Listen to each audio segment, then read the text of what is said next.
But in a situation where you find that a person look at the same, not necessarily tribal or regional. but I have said that.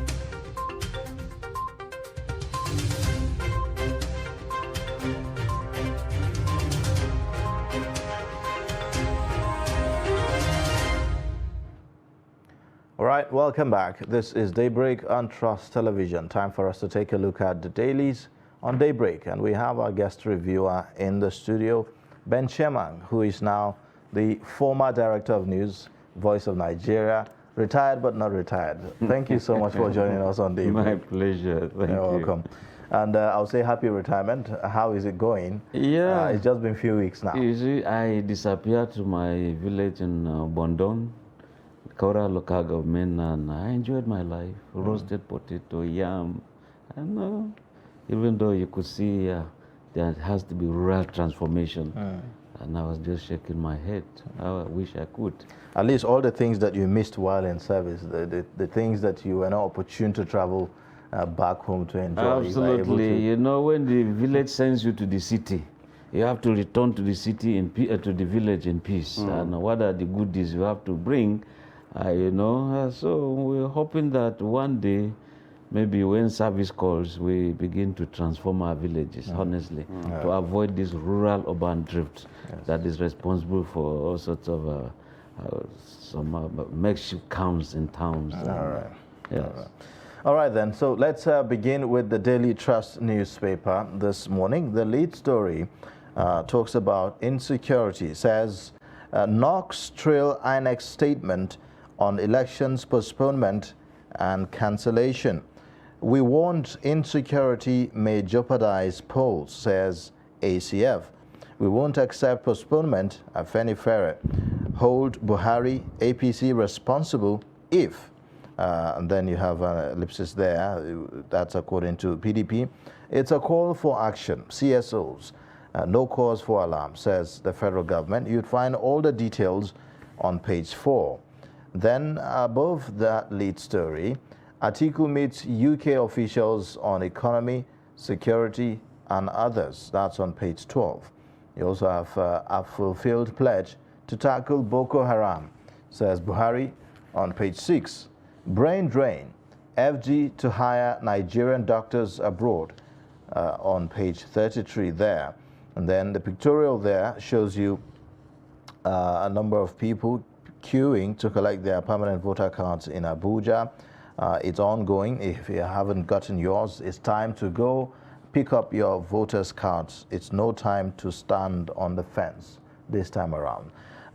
Then beside the pictorial, you'd find EFCC declares 6 winners for Lekki Peninsula property on page 33.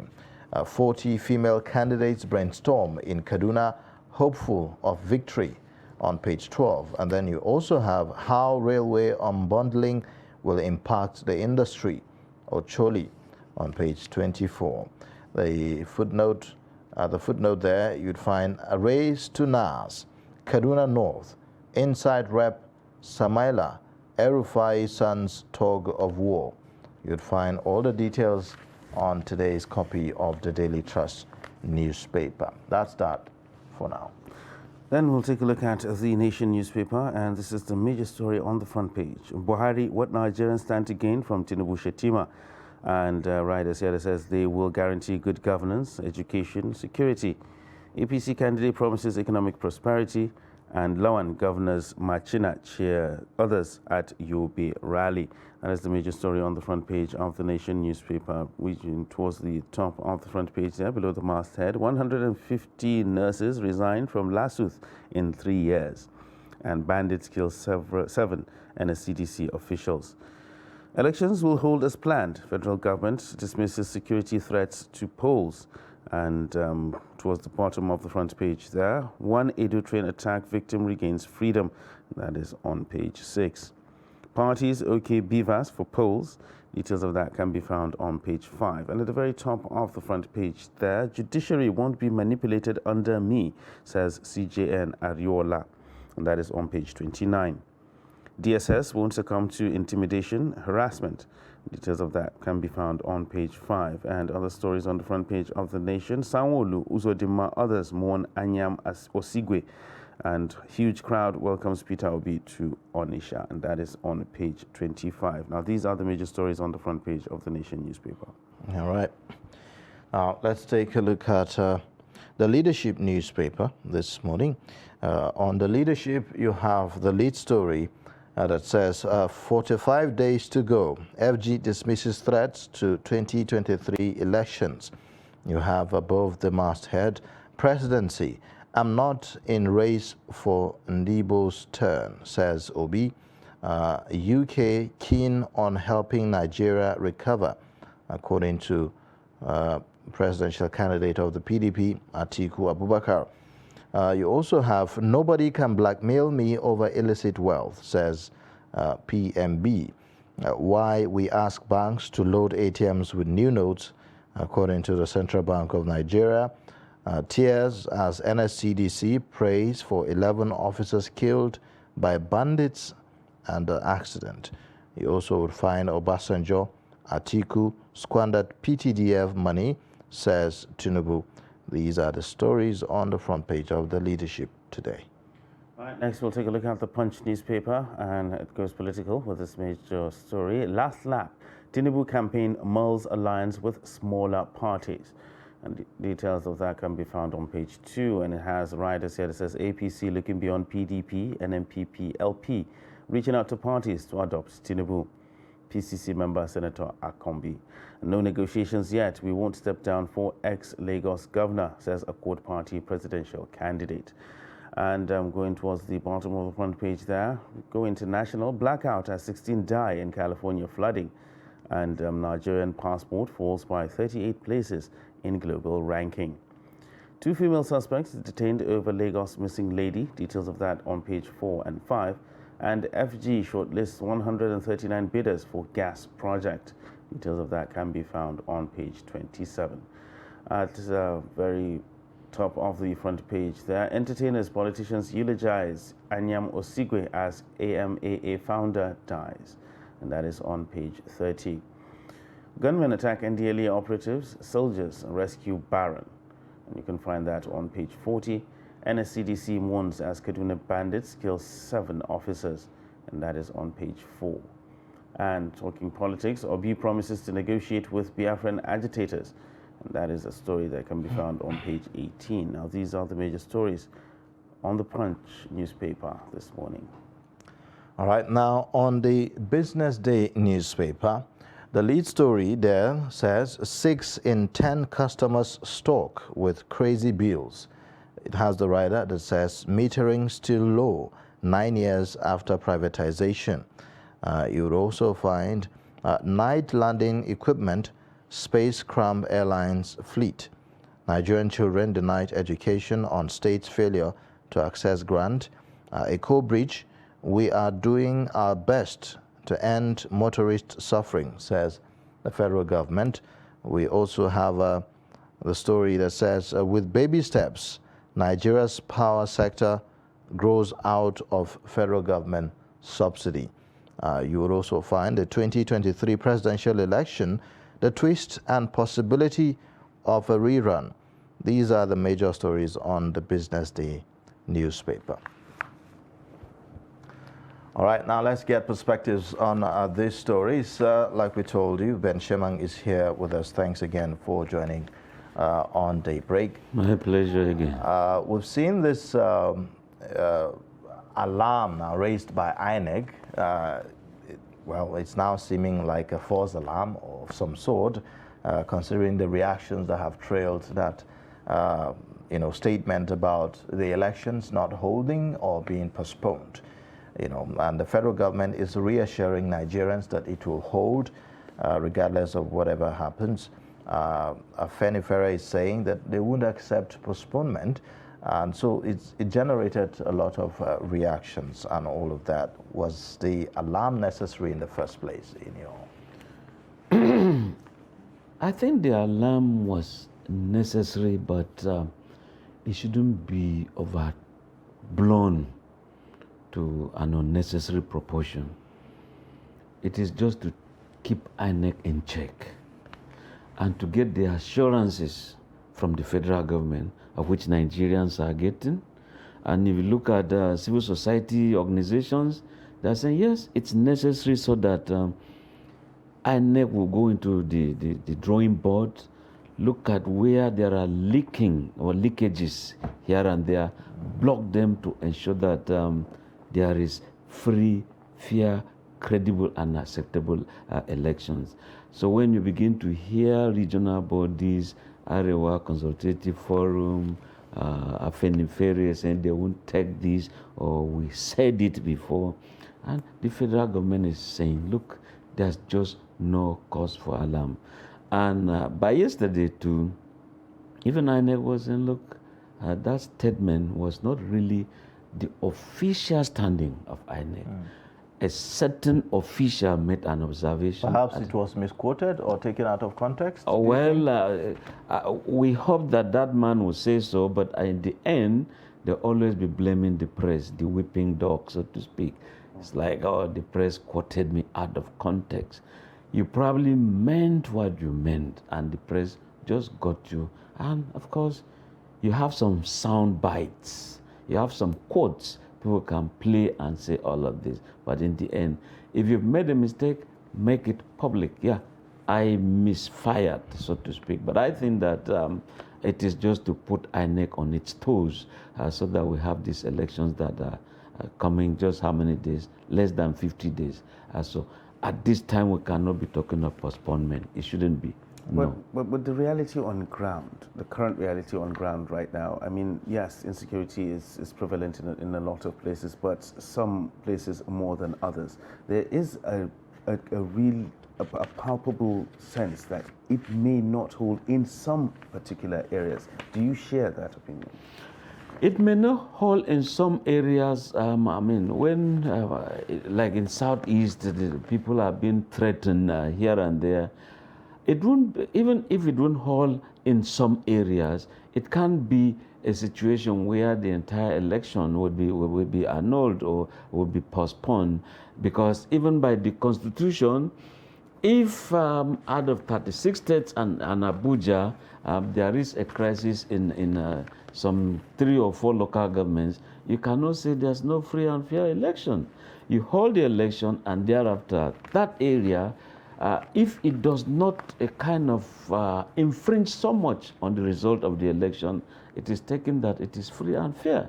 Because if, I mean, you're buying a car and there is a scratch, just a scratch on the door, and the paint erodes just a little, you can't say the car is not motorable.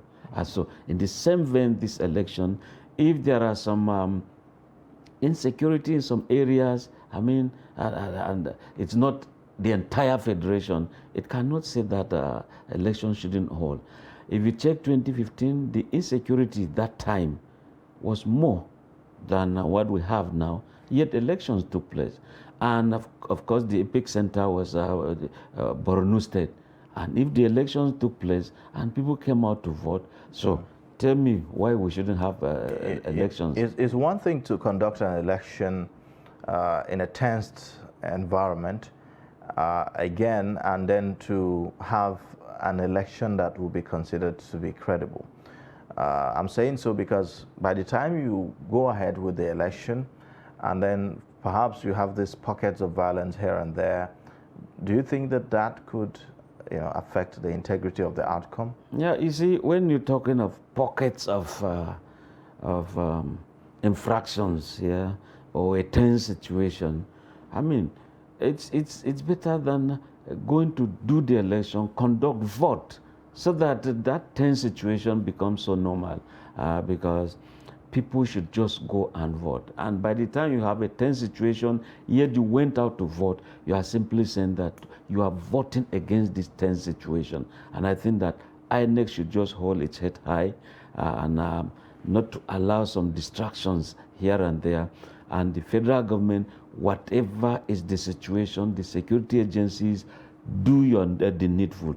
Do according to, what you are assigned to do, ensure that Nigerians go to vote, so that any tense situation, any suspicion, anything that is going to disrupt these elections, any abnormality should be tackled before these days and for the election.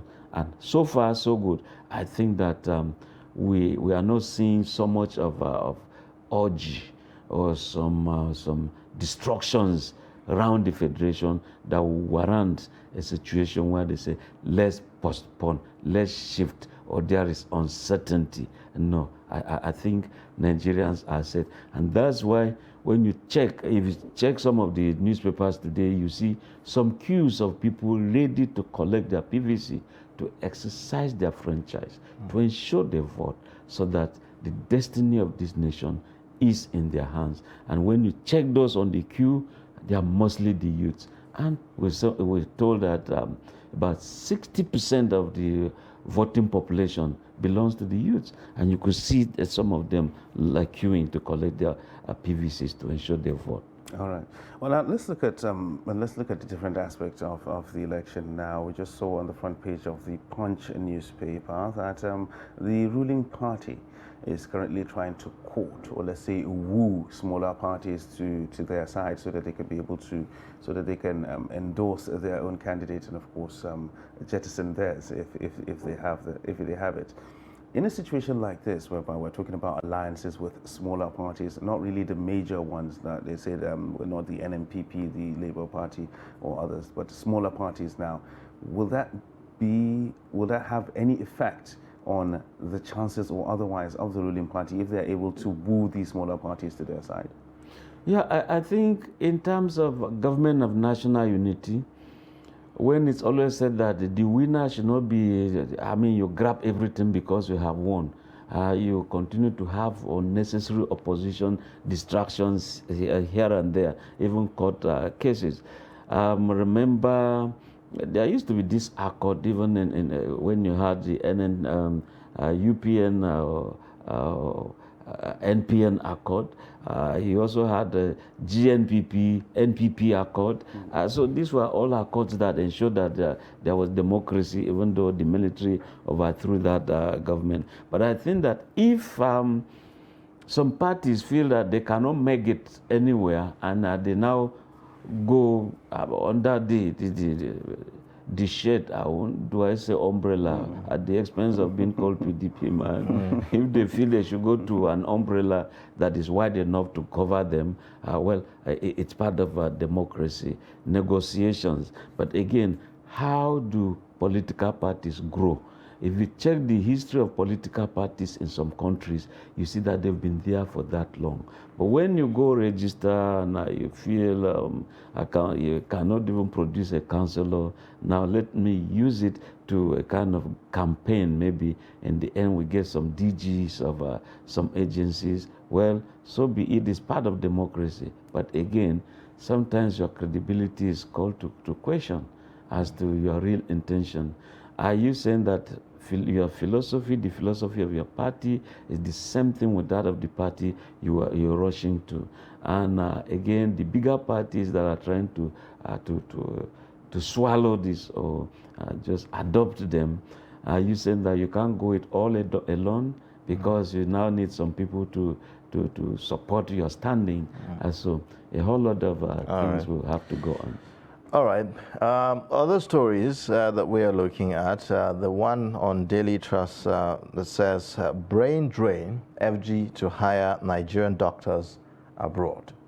So I'm looking at that story, and I'm also seeing another story that is saying that doctors in Nigeria are threatening to go on strike.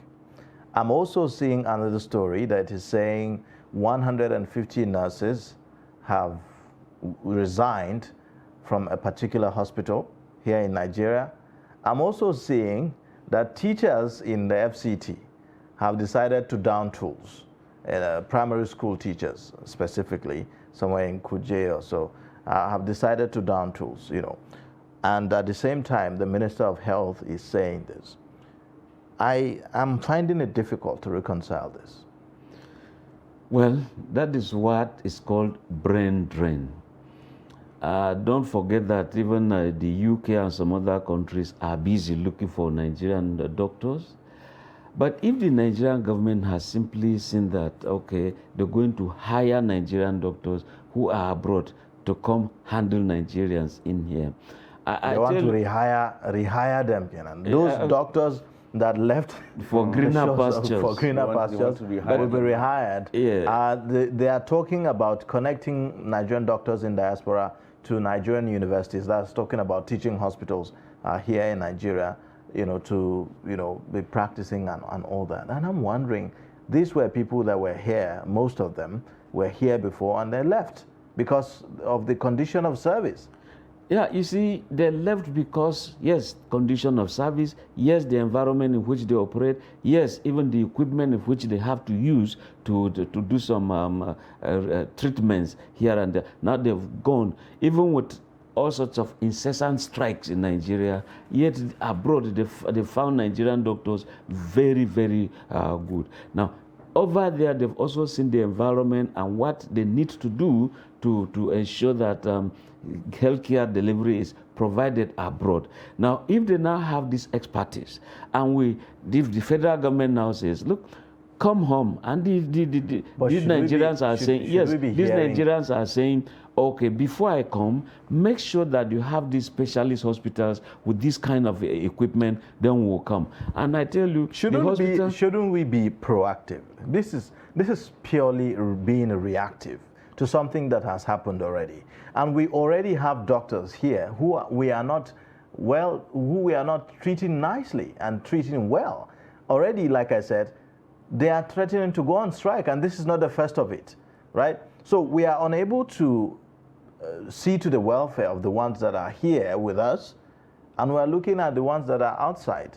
How possible even is that? Yeah, it's possible for there to be a mixture of the doctors here at home and the ones abroad. Because when they do come together, of course, they share experiences. But what we're talking about is how much you're now going to spend on these doctors you hire. Now, when they are consultants, you see, if you were to turn this hospital this studio to a kind of operating theater for cancer and all that stuff, and people can come in abroad as consultants, spend 2 weeks and go back to wherever you are, I think it's good omen. When I look at the federal secretariat in Ikoyi, just with lizards, grass here and there, I believe that can be turned into one good specialist hospital. That we fly in the Indians, we fly in the Americans, the British doctors, the Chinese. Let them just come here, spend 2 weeks as a consultant, you go back home.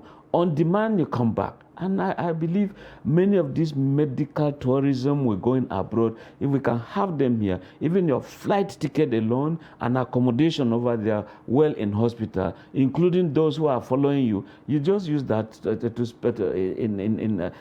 take care of the cost of everything here in Nigeria. So it's all about facilities. And once you have these facilities and you can pay these doctors, they fly in and do whatever they're doing and go home. After all, here in Abuja, you find consultants who are coming from Lagos. They fly in from Port Harcourt. Some fly in from Abuja here to Maiduguri to go handle some cases. And so they have special cases, special people, special diseases with special hospitals. And you see that that is done. It's not a hard thing it's not reinventing the wheel. We can't reinvent it, but we can, within the wheel itself of progress, we adopt some situations by thinking outside the box. It is doable. Well, you made a very, very good point with when you made the statement that it's all about facilities. Now, some people might argue that instead of going to woo these doctors and say, okay, fine, come back, we'll improve your welfare, we'll give you more money and all that. Some people might argue that why not just provide the facilities that these people are crying for?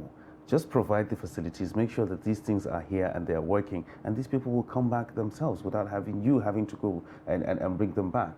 That is another argument. Yes. You see, you can have a very complicated war situation, and you want to bring the latest of the latest jets, either from America, Russia, Germany, but you still have to train these people. You can have this latest equipment from any hospital. Here are not good enough? They are good enough, but you see, there are Okay, look at the case of a Nigerian doctor who in America realized that the baby, a fetus, had some abnormalities in the brain and operated upon the mother, brought out the fetus, removed that abnormality, sent the baby back to the womb, and the baby was born normally. So that baby was born twice, courtesy of a Nigerian. But you see, there was the facility in America, and Americans celebrated him, but in Nigeria, we did not even celebrate him. How many people knew about that? So it's about facilities. If we have these facilities, I tell you, many of these things could be done in Nigeria. So we do need the facilities, and when these facilities come on board, we need the doctors to know them. If you bring a new digital camera here, I mean, your studio managers, I mean, those who control the cameras will still have to be trained. You don't just buy new equipment, keep them there, and nobody knows how to switch them on. So it won't be nice. I remember the case of Unijos, where some equipment were bought for diagnosis, and nobody could just operate them. Not until some technicians who are just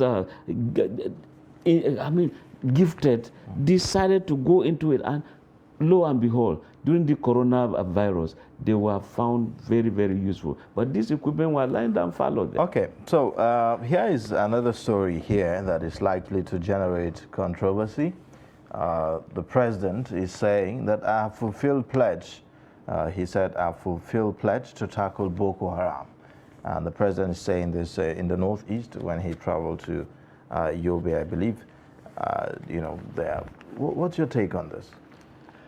When Governor Zulum will say there are still some 2 local governments being dominated by Boko Haram, well, maybe in terms of percentage, we can give the president, if it is Boko Haram, maybe 90%, I think so, and that is excellent mark. But again, the moment we still have ISWAP and Boko Haram doing what they ought not to be doing, I think that is not total when he says, I've fulfilled. When he said, I've fulfilled, but he failed to say of what percentage. But if you look at the way people now travel, tourism in Borno State, you see football being played here and there, and of course nightlife is on, the markets are booming. You go to many of these cities, you go to southern Borno, you go to Gamborun Gala areas, you just see that life is returning. Will it be correct? Will it be correct to confine the activities of Boko Haram to the northeast in Nigeria? Yeah, you see, it won't be correct to confine them to northeast of Nigeria alone, because when terrorism started spreading, of course, you could see it in Sokoto, see it in Kano, see it in Kaduna, see it in Zamfara State. And look at commanders being today arrested in Lagos, southwestern part of this country. Look at what is happening in Kogi State. So these are elements of Boko Haram who indeed at the point they join hands to work with ISWAP.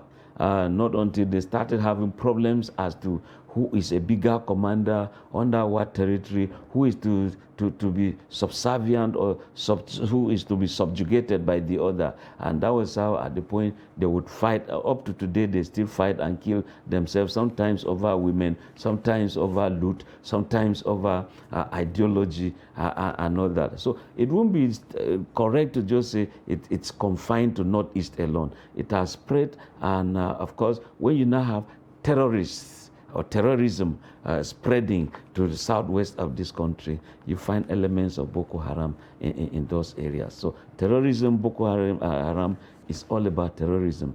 And those who indeed are involved in this dastardly act are terrorists. And that's why you have a law outlawing them, banning them to say you are anti-human. All right. Well, quite interesting stories this morning, I would say. You also have another one here talking about 40 female candidates to brainstorm in Kaduna, hopeful of victory. Other stories here that talks about Atiku's visits to the UK, to meet with officials there on economy and security. And he's saying that Nigeria is ready. The UK is ready to partner with Nigeria on economic matters and the rest of them. How do you respond or react to this story? Yes, first, the ladies meeting in Kaduna, these are candidates of various political parties. It's always said in Nigeria that women are always their own problems. Now they're sitting down in Kaduna to iron out areas of differences, irrespective of political parties. If they fail, they should come all the way from the northwest of this region and look at their own situations. Good omen for politics, good omen for the Nigerian woman, so to speak. Having said so, you see, in Nigeria, there's always this maligning of people. At the point they say, this so candidate cannot go to America, so candidate cannot go to Britain, they get arrested. I now see all of them milling around these European countries. So if Atiku is in Great Britain and they're talking about Nigerian economy, of course we've seen that other candidates have always been going there to release their own agenda to the international community. So if Atiku goes to say, looking at the economy, fine. There has to be some partners here and there. But my worry is why we are always rushing to those areas as if that is a kind of a general hospital people should go to. I think that we are capable with that. When you had Vietnam defeated or not defeated and they felt, let's close the door and look inwards. Before we now sell whatever we can do to the world, Vietnam gives us rise. You look at Japan, when it was defeated, it closed the doors and it remained indoors. Let's see what we can do. How do we bring ourselves back to the world? When you had Hitler doing all sorts of things, Germany started, okay, let's look inwards. And in the end, where is Germany today? So in Nigeria, the largest economy in Africa, where indeed when they say Africa, a continent of many possibilities, and of course, as an investment destination, Nigeria is one. Look at what is happening in the solid mineral industry. Look at the entertainment industry. Globally, we are moving so positively in that place. And so I think that we should also look inwards. What can we do? Because the more we say we want to catch up with them, they've moved centuries ahead. We are still lagging behind. A situation where we want to borrow or steal technology and implement here, where there is no electricity, we have the sun. The solar is here for us. Let us use it as an alternative. All right. Time to go back and look back inward. Well, it's a good place to end the discussion this morning. Thank you so much for joining us on Daybreak. Ben Shemang, he is the former Director of News, Voice of Nigeria. Now we say former, no, not tired. All right.